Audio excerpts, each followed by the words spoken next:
পেন্টাগনের সব অহংকার ধুলোয় মিশে গেল হরমুজের নোনা জলে। আমেরিকার সর্বাধুনিক ডিফেন্স সিস্টেমকে ফাঁকি দিয়ে গর্জে উঠল ইরান। হরমুজ প্রণালীতে থাকা মার্কিন যুদ্ধ জাহাজগুলোকে লক্ষ্য করে ধেয়ে এলো ঝাঁকে ঝাঁকে ইরানি ক্ষেপণাস্ত্র ও ড্রোন। ইরানের রাষ্ট্রীয় সংবাদ মাধ্যমের দাবি, এই হামলায় মার্কিন রণতরীগুলোর ব্যাপক ক্ষয়ক্ষতি হয়েছে। পরিস্থিতি এখন এতটাই উত্তপ্ত যে কোনো মুহূর্তে পুরো মধ্যপ্রাচ্যে মহাযুদ্ধের আগুন জ্বলে উঠতে পারে। পারস্য উপসাগরের সবচেয়ে কৌশলগত জলপথ হরমুজ প্রণালী। ইরানের সশস্ত্র বাহিনী কোনো আগাম সতর্কবার্তা ছাড়াই আমেরিকার নৌবহরকে লক্ষ্য করে এই সাঁড়াশি অভিযান চালায়। তেহরানের দাবি, তাদের তৈরি অত্যাধুনিক সুসাইড ড্রোন এবং হাইপারসনিক মিসাইলগুলো নিখুঁতভাবে মার্কিন জাহাজের উপর আঘাত হেনেছে। মার্কিন এয়ার ডিফেন্স সিস্টেম এই আকাশ ছোঁয়া হামলা প্রতিরোধ করতে পুরোপুরি ব্যর্থ হয়েছে। সমুদ্রের বুকে মার্কিন আধিপত্যের প্রতীক হিসেবে পরিচিত জাহাজগুলো এখন কেবলই জ্বলন্ত আগুনের পিণ্ড। ইরান এই অভিযানে তাদের সবচেয়ে ভয়াবহ রণকৌশল ব্যবহার করেছে।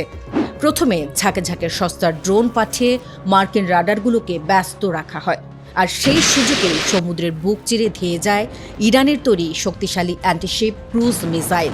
মার্কিন সেনারা আত্মরক্ষার সুযোগটুকুও পায়নি। মুহূর্তের মধ্যে বিশাল আকৃতির মার্কিন যুদ্ধ জাহাজগুলোকে তছনছ করে দেয় ইরানি সেনারা। ইরানের রাষ্ট্রীয় টেলিভিশন গর্বের সাথে প্রচার করছে এই বিজয়ের খবর।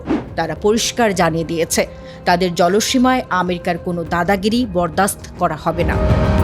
এই হামলার পর ওয়াশিংটনের পেন্টাগন জুড়ে এখন তীব্র আতঙ্ক।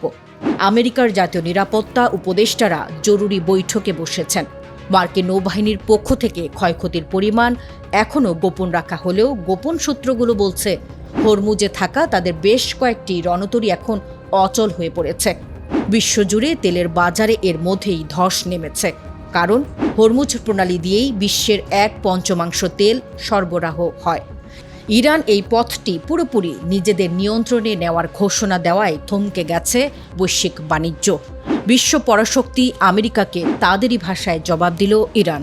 হরমুজ প্রণালীর এই ধ্বংসযজ্ঞ কেবল মার্কিন জাহাজের ক্ষতি নয়, বরং আমেরিকার বৈশ্বিক সম্মানে এক বিরাট আঘাত। ওয়াশিংটন এখন পাল্টা আক্রমণের প্রস্তুতি নিচ্ছে। অন্যদিকে ইরানও তাদের ক্ষেপণাস্ত্রের মুখ ঘুরিয়ে রেখেছে মার্কিন ঘাঁটির দিকে।